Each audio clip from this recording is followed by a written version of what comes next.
3-ingredient dinners are some of the best dinners to make just because there's such minimal ingredients and normally they are very affordable. So today I will be sharing 5 new 3-ingredient dinners that are so good you're going to be wanting to make them over and over again. Let's get to my kitchen and let's get to cooking. To kick us off today, we are making this 1-pot sausage pasta. So to 1 big pot on the stove, add in about a pound of Italian sausage. I'm using the sweet Italian sausage. It is absolutely our favorite Italian sausage. So if you find it at the store, grab it because I don't always find it at the store. It's always hit or miss. But after you add your sausage into the pot, just break it up and cook that sausage completely through. Once it's cooked through, remove any excess grease from the pot. I'm just wiggling a paper towel around in there just until most of the grease is gone. Now go ahead and add in 24 ounces of marinara sauce.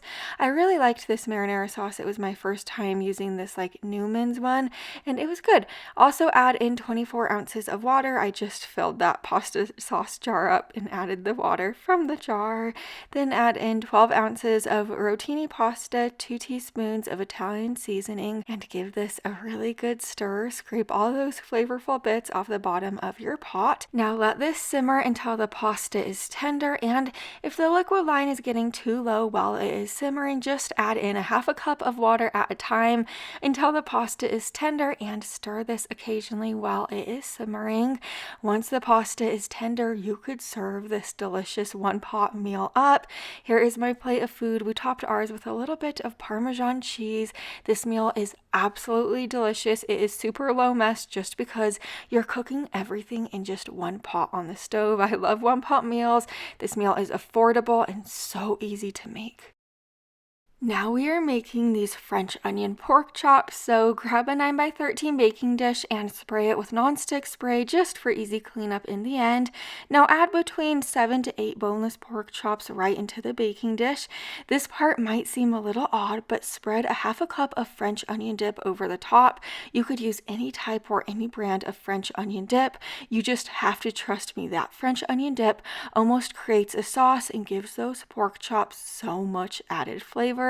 Now over the top of the French onion dip, sprinkle 1 cup of shredded cheddar cheese. And if you have a cookbook, pull it out because you will find this recipe on page 60. And here's a cool trick with this recipe. You could actually make this recipe with chicken breasts instead of pork chops. So just make those chicken breasts extra thin and it is so delicious. But over the top of the cheese, sprinkle 1 cup of crispy fried onions. Bake this in a preheated oven to 350 degrees for about 35 minutes. We like to serve ours over a bed of white rice just because that French onion dip, like I said, it creates kind of like a sauce and it just makes that rice extra flavorful. These pork chops are so good, and also you can make it with chicken breasts. Like I said, we served this with a spinach side salad and this meal was so delicious. I use this Olive Garden dressing for the salad. Now we are making this bacon wrapped chicken, so onto my sheet pan that I have lined with parchment paper, add about 1.5 pounds of chicken tenderloins. Season the chicken tenderloins on both sides with a dash of salt and pepper.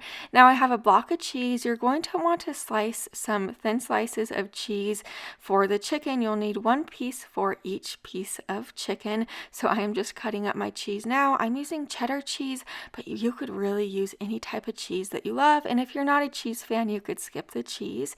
So for my bacon, I'm using a half a package of bacon. Just slice that bacon in half so the strips of bacon are smaller. Now place 1 piece of cheese on top of each chicken tenderloin, then wrap it tightly in the bacon. You want to make sure you place the cheese like facing up. You don't want it facing the bottom of the sheet pan just because the cheese will of course melt, and you don't want it to melt all over the bottom side of the sheet pan. You want it facing up, but bake this in a preheated oven to 425 degrees for about 20 to 25 minutes or until the chicken's cooked through and the bacon is to your desired crispiness. While this is in the oven baking away, I am getting started on a side dish that I'm making. I am just making a creamy pasta on the side. It's just one of these quick and easy pasta-roni packets. I really like these like quick side dish packets. This one comes together in seriously minutes. My little ones love it, so I love little side dishes like this. If you have any recommendations for like other side dishes, I would love to hear them, because like I said, easy side dishes like this are perfect on busy weeknights. Just look at how good that looks. Anyway, I have been making this pastaroni a lot recently, and here's what the chicken looks like out of the oven. That cheese melted down so beautifully. Here's my plate of food. That chicken is absolutely phenomenal. You could dip it in any type of like dipping sauces that you would like. We didn't dip it in anything just because it was that good by itself. Of course, that pasta side dish was good. This was such a delicious, easy meal to throw together that tasted like you spent so long making it.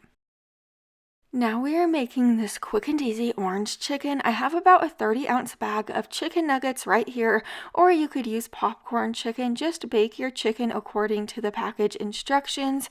And while I have my chicken cooking away, I am going to get started on our favorite white rice. I love making this white rice. It is in my Instant Pot. It is so easy to throw together. You will actually find the white rice recipe in the sides and appetizer section of my cookbook. It is on page 53. I also have different variations of the white rice on that page that you can make, like Italian white rice. It's really good. But into my Instant Pot, I added in my rice. Next, add in your water, then your oil. I'm just using simple olive oil for the oil, then a dash of salt and pepper. Give this a really good stir just to separate the oil and the seasonings. Put the lid on top, press the rice button, then you will have super fluffy, delicious rice. I love cooking my white rice like this.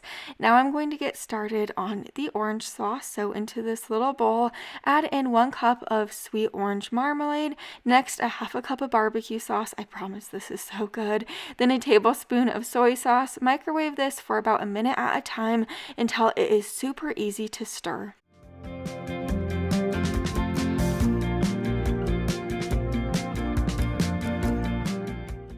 Once the chicken is out of the oven, just place it into a large bowl carefully. Once you have all of the chicken in the bowl, go ahead and drizzle that orange sauce all over the top.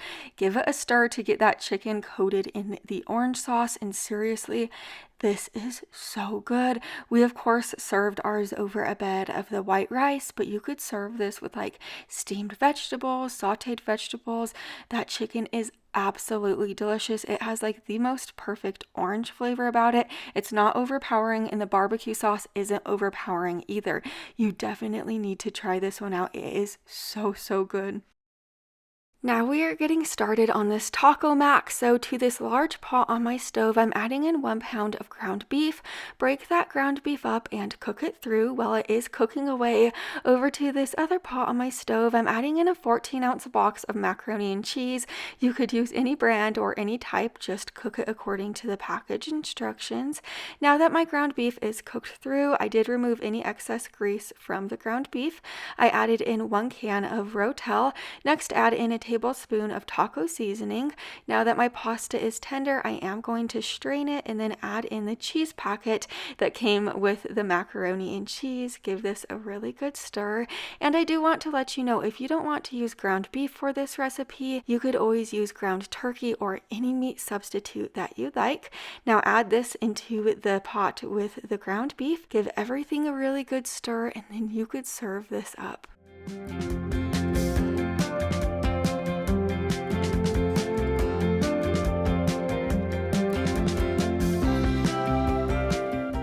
Top your taco mac with anything that you have on hand or that you love. I topped mine with a little bit of shredded lettuce, jalapenos, diced tomato, sour cream, diced onion, and cilantro.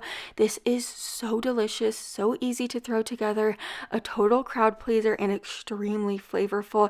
You really have to try this one. I have so many more videos like this on my channel, so make sure you're subscribed, and I'll see you in the next one. Bye for now.